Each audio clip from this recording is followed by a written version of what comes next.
Shalom Sobat GRC, senang sekali bisa berjumpa dengan saudara-saudari sekalian dalam GRC Online Service hari ini.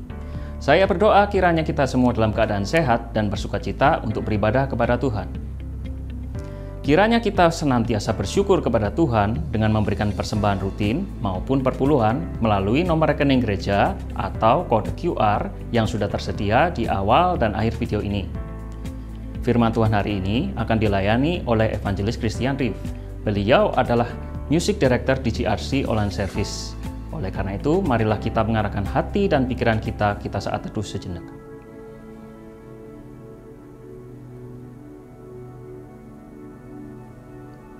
Dengan iman kita mengakui bahwa pertolongan kita datangnya dari Tuhan yang menjadikan langit dan bumi, dan kasih karunia dari Allah Bapa, Allah Anak, dan Allah Roh Kudus akan menyertai ibadah ini dari awal hingga akhirnya. Tinggallah dalam aku dan aku di dalam kamu, sama seperti ranting tidak dapat berbuah dari dirinya sendiri kalau ia tidak tinggal dalam pokok anggur. Demikian juga kamu tidak berbuah jika kamu tidak tinggal dalam aku. Mari pada saat ini bersama dengan seluruh orang percaya dan gereja sepanjang masa dan sepanjang abad, kita ikrarkan iman kita seturut dengan pengakuan iman rasuli yang berbunyi demikian. Aku percaya kepada Allah, Bapa yang Maha Kuasa, Khalik langit dan bumi, dan kepada Yesus Kristus, anaknya yang tunggal Tuhan kita, yang dikandung dari Roh Kudus, lahir dari anak darah Maria, yang menderita sengsara di bawah pemerintahan Pontius Pilatus, disalibkan, mati dan dikuburkan, turun ke dalam kerajaan maut, pada hari yang ketiga bangkit pula dari antara orang mati, naik ke surga, duduk di sebelah kanan Allah, Bapa yang Maha Kuasa, dan dari sana ia akan datang untuk menghakimi orang yang hidup dan yang mati. Aku percaya kepada Roh Kudus, gereja yang kudus dan am, persekutuan orang kudus, pengampunan dosa, kebangkitan tubuh, dan hidup yang kekal. Amin. Selamat hari Minggu semuanya, dimanapun kalian berada. Gak ada satupun yang bisa menghalangi kita untuk memuji Tuhan bersama-sama. Karena Dia adalah Tuhan yang tidak terbatas ruang dan waktu. Mari kita menaikkan pujian kita yang terdalam dari hati kita. Are you ready? Let's praise God.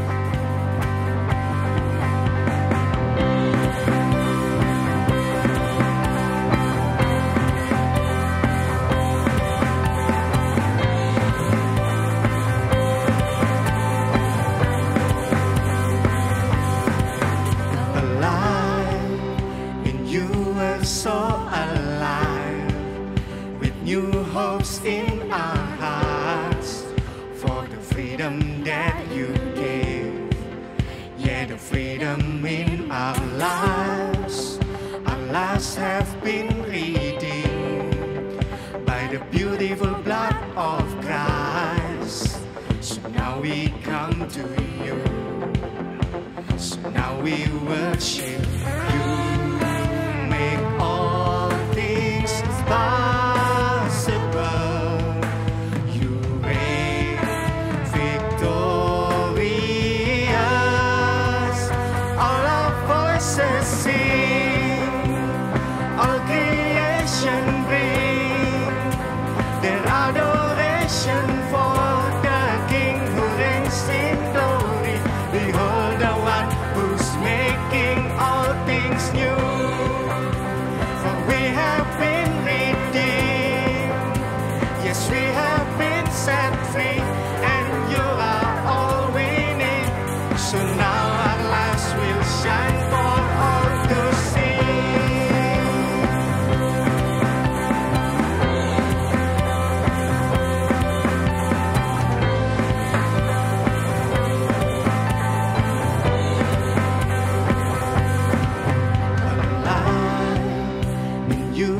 So alive, with new hopes in our hearts, for the freedom that you gave. Yeah, the freedom in our lives. Our lives have been redeemed by the beautiful blood of Christ. So now we come to you. So now we worship you. Possible, you reign.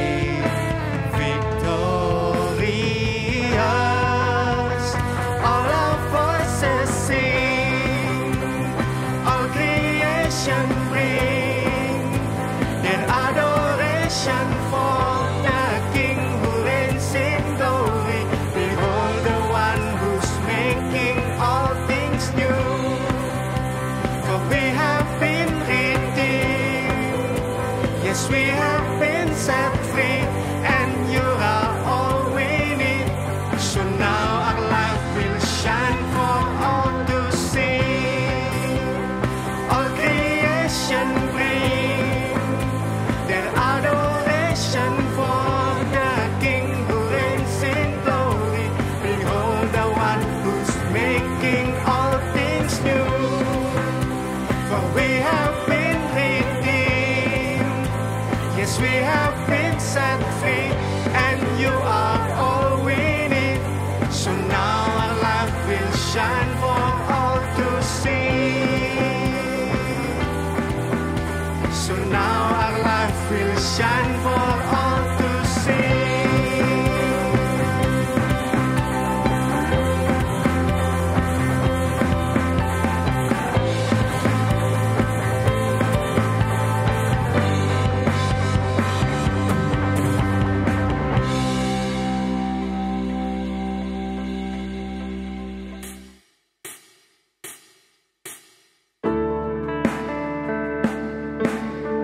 Kami bersyukur atas pengorbananmu, karena darahmu itu yang melayakkan kami bisa datang menghadap Allah.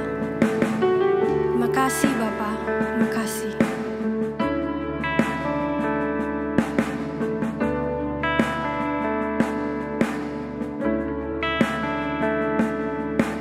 What can wash away my sin?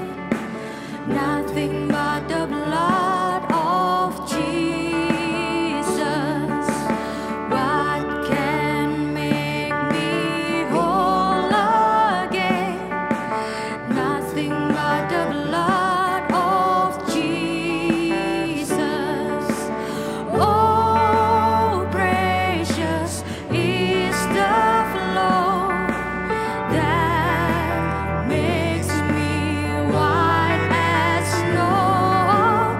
No other fount I know. Nothing but the blood of Jesus. Mari bersama-sama kita pujikan sekali lagi. This is all my hope and peace.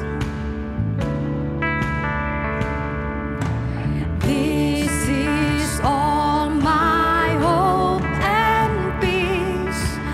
Nothing but the blood of Jesus.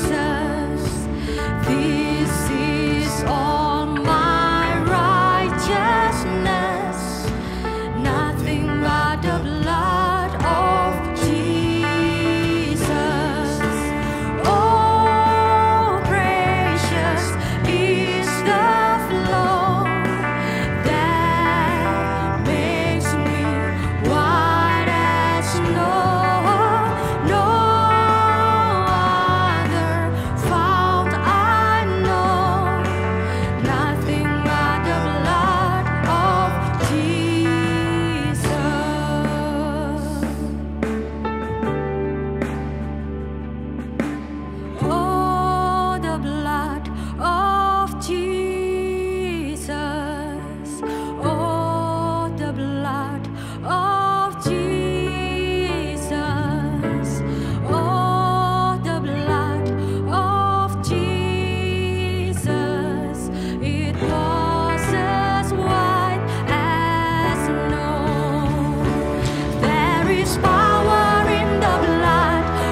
Shalom saudara, mari kita sama-sama persiapkan hati kita untuk menerima firman Tuhan.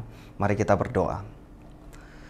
Tuhan, kami datang ke hadapan-Mu saat ini Tuhan, memohon agar kiranya Tuhan menolong setiap kami, membuka hati kami, membuka pikiran kami, sehingga firman Tuhan yang akan disampaikan kami boleh terima, kami boleh dengarkan, kami boleh renungkan, dan terlebih kami boleh lakukan di dalam kehidupan kami. Kami berdoa, berterima kasih untuk kesempatan ini Tuhan. Di dalam nama Tuhan Yesus Kristus kami berdoa. Amin. Saudara, masih di dalam tema besar yang kita ambil sepanjang tahun ini, yaitu impact. Bagaimana kita menjadi orang Kristen yang berdampak. Dan secara spesifik kita akan ngomong soal trust issue hari ini. Bagaimana kita sebagai orang Kristen bisa berdampak dengan menjadi sosok yang bisa dipercayai. Bukan hanya dipercayai, tapi juga kita bisa memberikan kepercayaan kepada orang lain. Pertanyaannya, kepercayaan atau trust itu seberapa pentingnya buat setiap kita, saudara?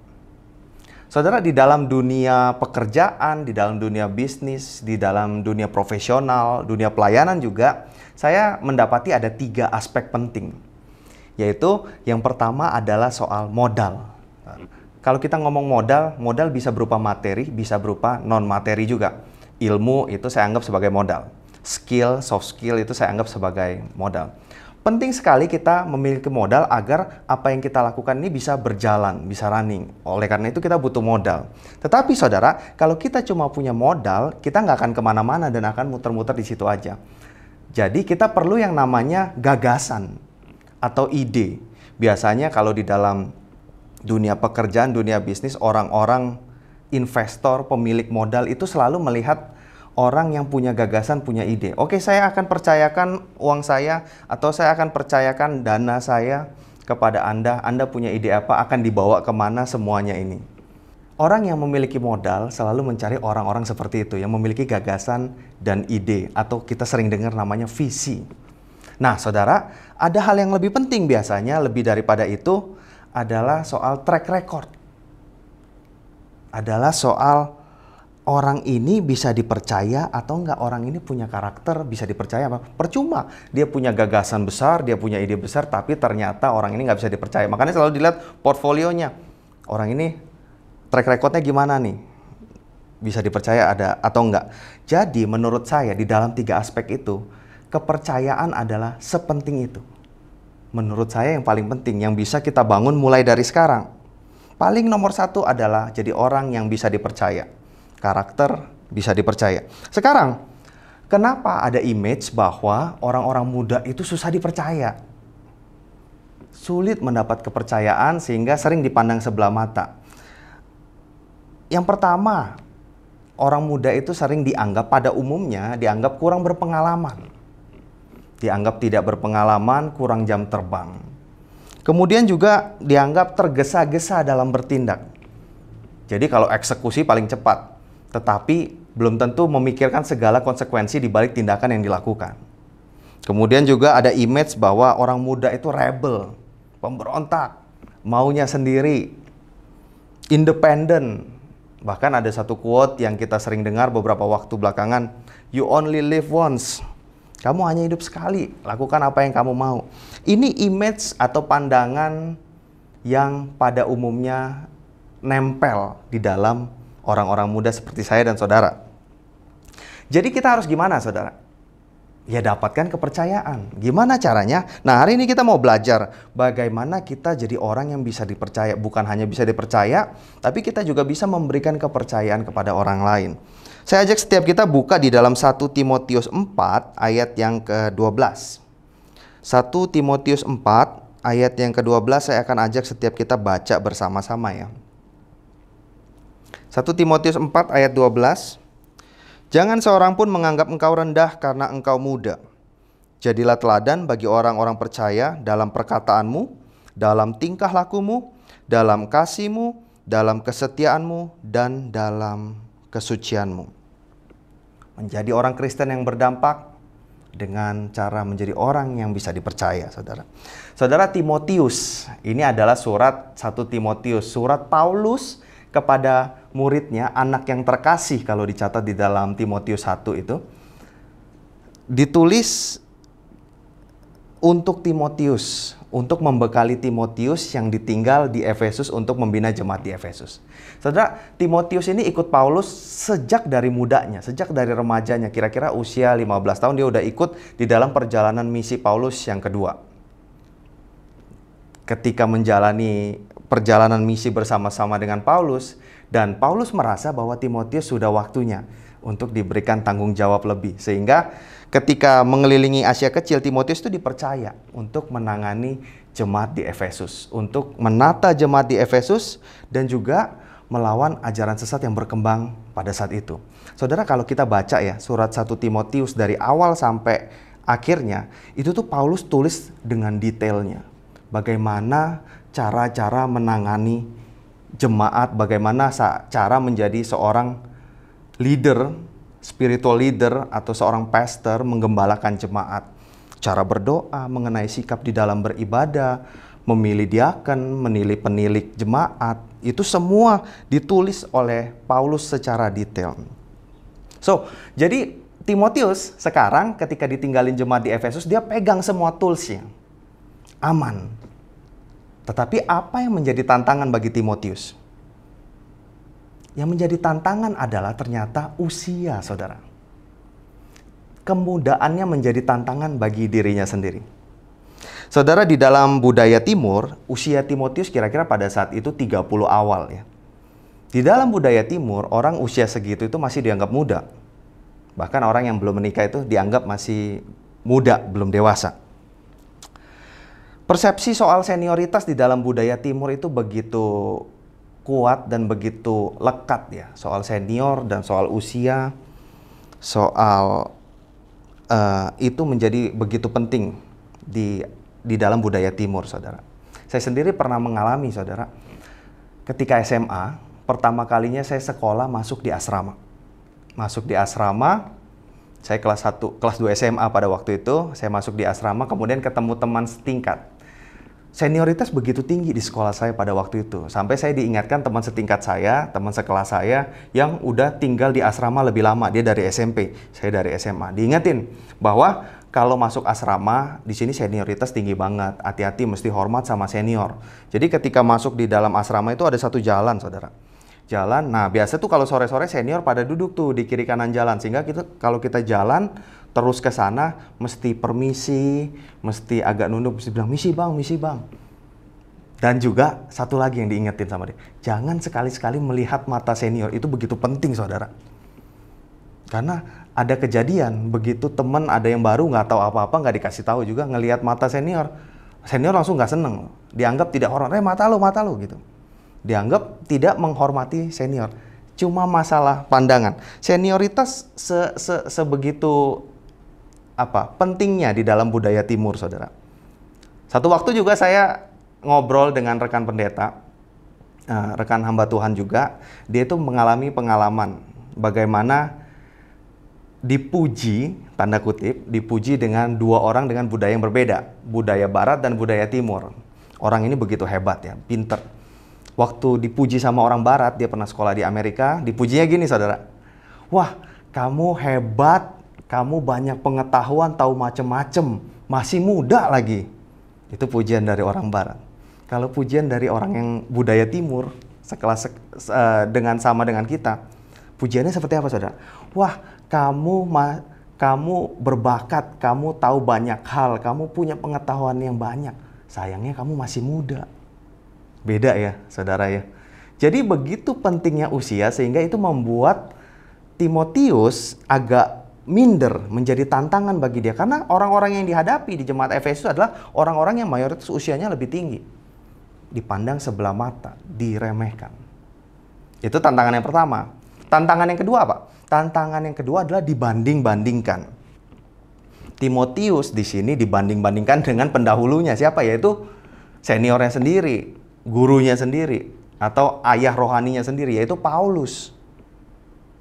Dia dibandingkan sama Paulus yang gak sebanding loh, saudara. Paulus orang yang begitu hebatnya menguasai bukan cuma kekristenan, tapi di dalam agama keyahudian dia begitu menguasai. Dia merintis jemaat Efesus sampai titik ini diserahkan kepada Timotius.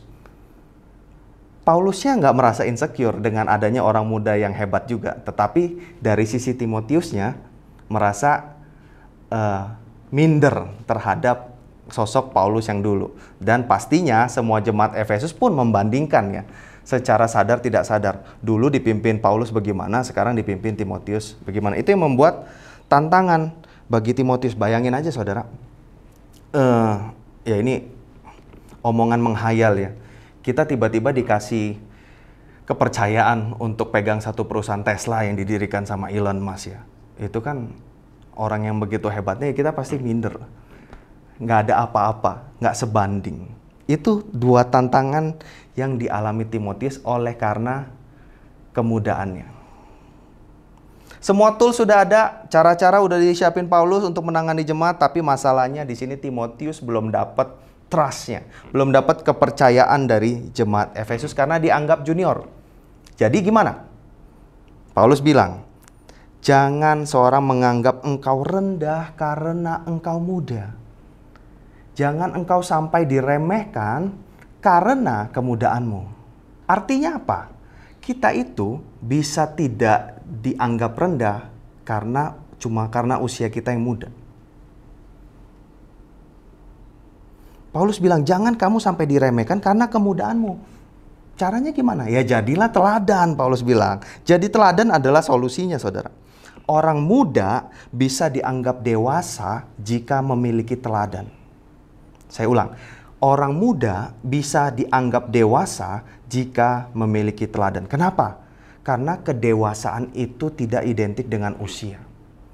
Kedewasaan itu adalah soal sikap, saudara. Stephen Covey di dalam bukunya Seven Habits itu mengatakan ada 3 tahap kedewasaan. Yang pertama yaitu dependent, seperti bayi, bergantung sepenuhnya kepada orang lain. Jadi segala sesuatu nggak bisa kerja sendiri, harus membutuhkan orang lain. Kalau kita ada di dalam tahap kedewasaan seperti ini, saudara, jangan harap kita bisa dapat trust dari orang ya, karena kita sendiri masih bergantung sepenuhnya sama orang lain. Tahapan yang kedua adalah independen. Kalau yang pertama dependent, sekarang independen, muda, merasa diri bisa, tidak perlu bantuan orang lain. Jadi pikirannya adalah, kamu tidak bisa bekerja tanpa saya. Kamu selalu butuh saya tidak selalu butuh kamu. Itu tahapan kedewasaan yang kedua. Tahapan kedewasaan yang ketiga, menurut Stephen Covey adalah interdependent. Yaitu orang yang dewasa. Orang yang seperti apa ini? Orang yang memiliki kontrol diri yang kuat. Dia tahu bagiannya, dia tahu kelebihannya, dia tahu kekurangannya. Untuk bisa bekerja secara besar, dia butuh orang lain juga. Sehingga dia senantiasa merangkul orang-orang. Ini adalah orang yang dewasa. Paulus di sini kasih solusi agar Timotius sebagai orang muda, kamu bisa loh mencuri perhatian orang-orang tua. Dengan cara apa? Dengan cara menjadi teladan. Kenapa? Karena teladan identik dengan kedewasaan. Jadi teladan, jadi contoh. Saudara yang terkasih dalam Tuhan, saya pernah ngajar paduan suara anak. Kalau di dalam kuliah, saya dulu dapat pelajaran paduan suara anak. Cara mengajar paduan suara anak yang baik adalah dengan mengajari dia notasi. Kalau bisa dari kecil udah diajarin notasi balok. Kemudian diajarin teori musik caranya. Tetapi yang paling efektif di dalam praktek lapangannya dengan cara apa, saudara? Saudara yang pernah ngajarin anaknya nyanyi misalnya, atau adiknya nyanyi, caranya gimana? Dengan cara menirukan, memberikan contoh. Jadi anak itu akan lebih cepat nangkep dengan melihat contoh, dengan melihat teladan. Bagaimana kita mau menirukan yang baik? Kalau kita sendiri nggak bisa nyanyi dengan baik contohnya ya. Kalau saya sendiri pada waktu itu nyanyinya sumbang, fales, gimana saya mau ngajarin anak? Nggak bisa. Oleh karena itu saya mesti jadi teladan dulu. Saudara yang terkasih, kita itu bisa menghadapi situasi yang sama dengan Timotius. Di dalam pekerjaan kita, mungkin kita dipercaya untuk jadi leader di dalam tim kecil. Anggota kita mungkin usianya lebih banyak dari kita, lebih dewasa daripada kita. Apa yang bisa kita lakukan? Nggak ada cara lain selain jadi teladan. Menjadi contoh, menjadi orang yang dewasa dengan keteladanan kita. Karena di dalam konsep kepemimpinan Kristen, orang Kristen itu memimpin dengan cara memberikan contoh, bukan dengan menekan. Christian lead by examples, not by force. Bedanya leader, bedanya bos, gitu ya. Kita sering dengar soal itu. Apakah kita sudah bisa dikatakan menjadi orang yang dewasa dan menjadi teladan di dalam keseharian kita, di dalam pelayanan kita, di dalam pekerjaan kita? Saudara jangan salah ya, kita ini menjadi teladan bukan dengan tujuan untuk mencari penghormatan diri, bukan itu. Tetapi agar orang bisa melihat Kristus, teladan Kristus melalui diri kita. Paulus ingin agar Timotius tidak diremehkan dengan cara apa? Menjadi teladan. Dari tadi kita ngomong teladan seperti apa? Paulus bilang kepada Timotius agar Timotius menjadi teladan yang utuh, saudara. Teladan luar dan dalam. Apa nih maksudnya? Jadi teladan dari apa yang nampak, yang kelihatan, dan teladan dari apa yang tidak nampak. Ada 5 hal nih dituliskan di dalam teks 1 ayat tadi yang kita baca, yaitu hendaklah jadilah teladan bagi orang-orang percaya dalam perkataanmu, dalam tingkah lakumu. Itu teladan yang nampak. Kemudian teladan yang tidak nampak. Dalam kasihmu, dalam kesetiaanmu, dalam kesucianmu. Saya bagi 2 ya. Jadi apa yang kelihatan dan apa yang tidak kelihatan. Apa yang nampak dan yang tidak, teladan luar dan teladan dalam, saudara. Perkataan dan tingkah laku. Teladan yang terlihat secara langsung. Paulus bilang, jadilah teladan dalam perkataanmu. Paulus di sini nggak kasih contoh. Maksudnya nggak kasih contoh pengandaian. Jadi kalau kamu ketemu orang yang lebih dewasa, lebih tua, cara ngomongnya adalah seperti ini, menggunakan bahasa ini, dan masuknya adalah begini caranya. Enggak. Tapi kalau teman-teman baca secara teliti ya di dalam surat 1 Timotius, ini adalah contoh konkret teladan di dalam perkataan yang Paulus berikan kepada Timotius. Paulus nggak bilang tuh sama Timotius, Timotius kamu masih muda. Paulus kan tahu ya konteksnya jemaat di sana dengan budayanya seperti apa. Tapi Paulus nggak bilang kepada Timotius, Timotius kamu masih muda, jangan aneh-aneh, jangan merasa pintar. Kamu itu belum berpengalaman, udah ikutin aja pelan-pelan karena kamu masih muda. Paulus nggak ngomong gitu. Tapi Paulus bilang apa? Walaupun engkau muda, jadilah teladan. Perkataan yang membangun, memberi pengharapan kepada Timotius yang muda ini. Itu yang kita udah bahas minggu lalu ya, tentang motivator atau provokator. Perkataan-perkataan yang membangun kita lakukan di dalam kehidupan sehari kita. Itu adalah teladan di dalam perkataan. Saudara, sekarang siapa di antara setiap kita yang nggak pakai sosial media? Semua kita pasti pakai. Tapi bagaimana kita menggunakannya menunjukkan kedewasaan setiap kita. Bagaimana kita meresponi apa yang kita alami dalam hidup dalam bentuk status-status kita. Apakah masih keluar perkataan-perkataan atau status-status kita yang sarkastik, yang menyindir, yang mengungkapkan kekesalan kita terhadap situasi yang ada. Dari situ bisa kelihatan seberapa dewasa kita, seberapa kita layak menjadi teladan, seberapa kita layak untuk mendapatkan kepercayaan, saudara. Yang kedua, teladan di dalam perbuatan. Teladan di dalam perkataan yang tadi, perkataan sebaik apapun, itu akan menjadi omong kosong belaka ketika itu tidak berbanding lurus dengan perbuatan kita. Makanya saya agak ngeri, saudara, kalau keseringan khotbah ya. Khotbah kan ngomong doang, banyak ngomongnya, tapi ketika nggak bisa dilakukan, waduh, itu akan jadi omong kosong saja. Teladan dalam perkataan harus berbanding lurus, jalan bareng dengan perbuatan. Konsisten apa yang kita katakan dengan apa yang kita perbuat. Itu juga menunjukkan satu tingkat kedewasaan.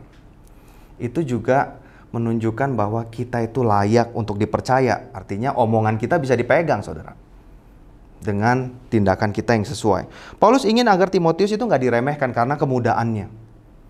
Karena orang muda cenderung bebas, bersikap semaunya.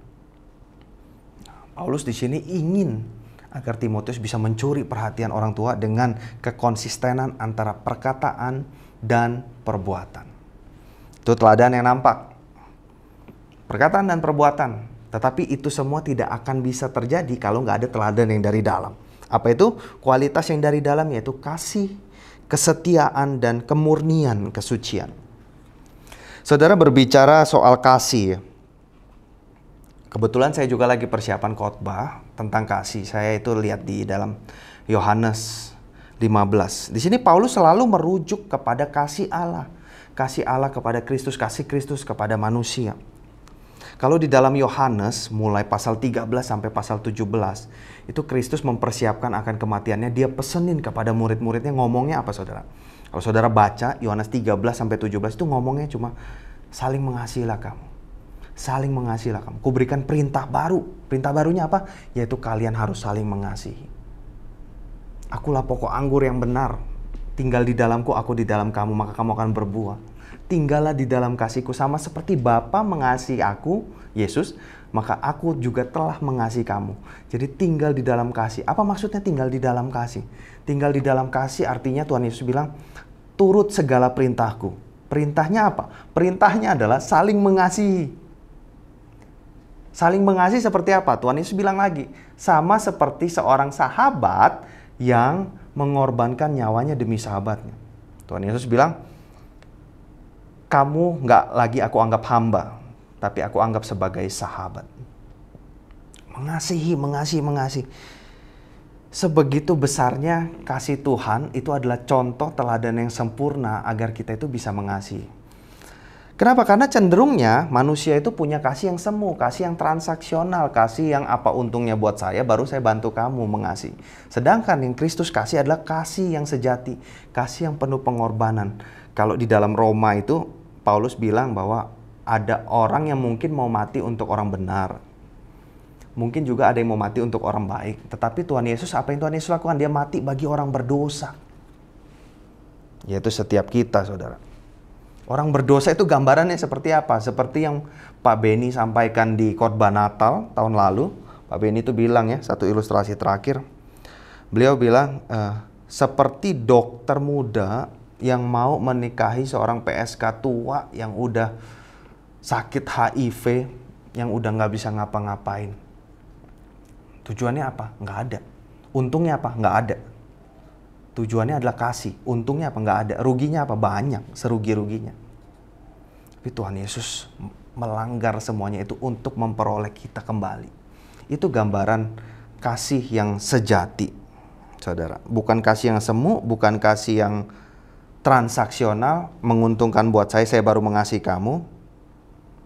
Bukan seperti itu. Itu yang Paulus tekanin kepada Timotius. Jadilah teladan di dalam kasihmu. Di dalam kasih, kemudian di dalam apa? Di dalam kesetiaanmu.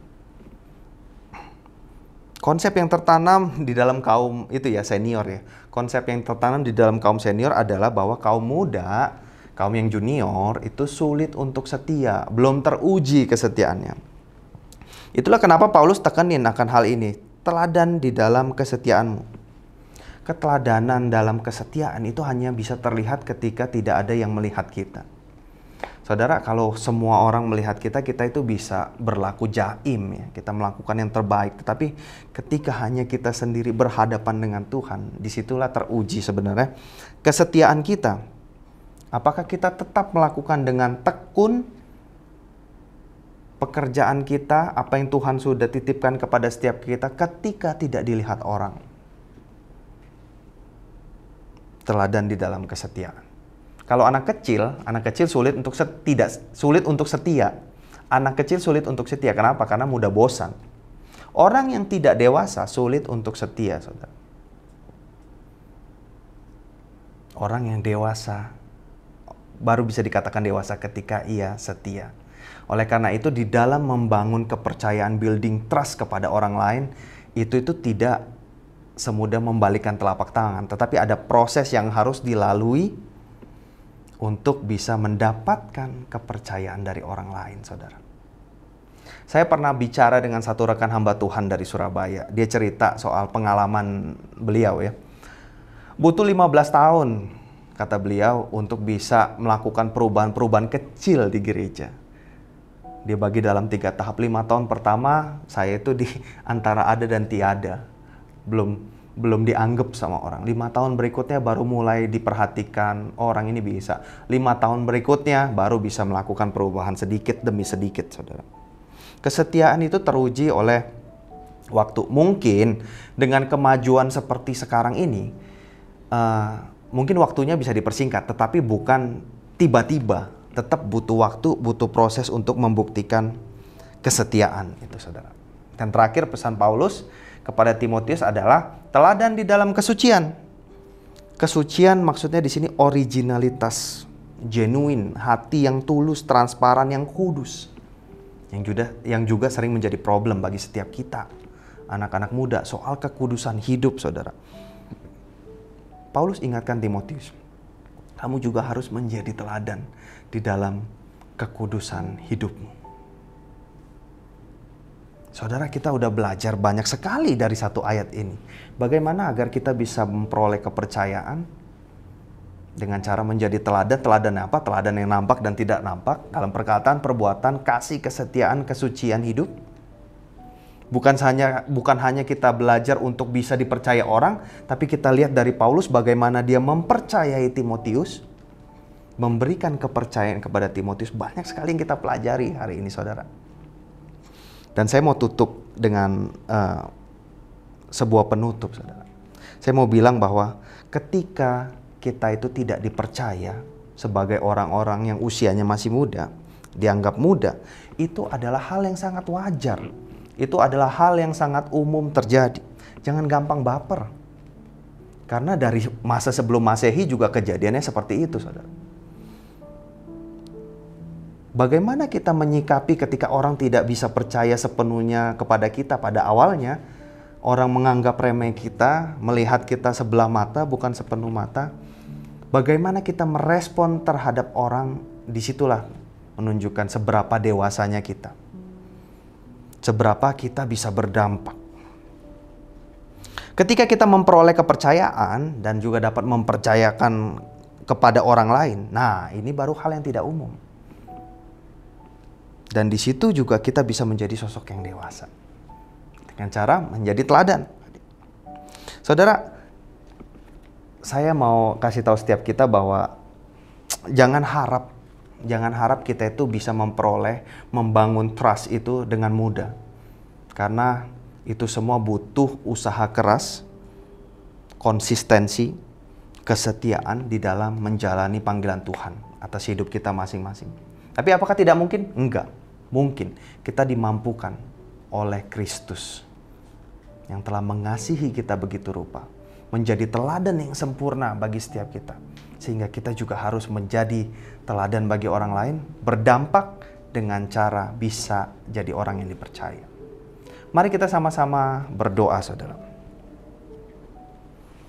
Tuhan, kami bersyukur untuk firman Tuhan yang sudah kami baca, kami renungkan bersama. Bagaimana kami sebagai orang-orang muda, Tuhan, yang Tuhan pimpin di dalam jalan Tuhan, kami juga harus konsisten untuk menjalani firman Tuhan di dalam kehidupan kami. Menjadi teladan sebagaimana Kristus sudah menjadi teladan yang sempurna di dalam hidup setiap kami, Tuhan. Kami berdoa agar kami juga boleh bisa melakukan firman Tuhan di dalam kehidupan kami. Kami berdoa agar setiap kami, walaupun kami muda, kami juga bisa dipercaya, kami juga bisa jadi teladan, kami juga bisa jadi pemimpin. Tuhan yang pimpin setiap kami, agar hidup kami senantiasa berada di dalam jalan Tuhan. Terima kasih Tuhan, kami berdoa mengucap syukur di dalam nama Tuhan Yesus Kristus. Amin. Saudara yang terkasih di dalam Tuhan, arahkanlah hatimu kepada Tuhan, dan kita akan menerima berkat Tuhan. Tuhan memberkati engkau dan melindungi engkau. Tuhan menyinari engkau dengan wajah-Nya dan memberi engkau kasih karunia. Tuhan menghadapkan wajah-Nya kepadamu dan memberi engkau damai sejahtera. Amin. Selamat menikmati kasih Kristus, selamat menjadi teladan. God bless.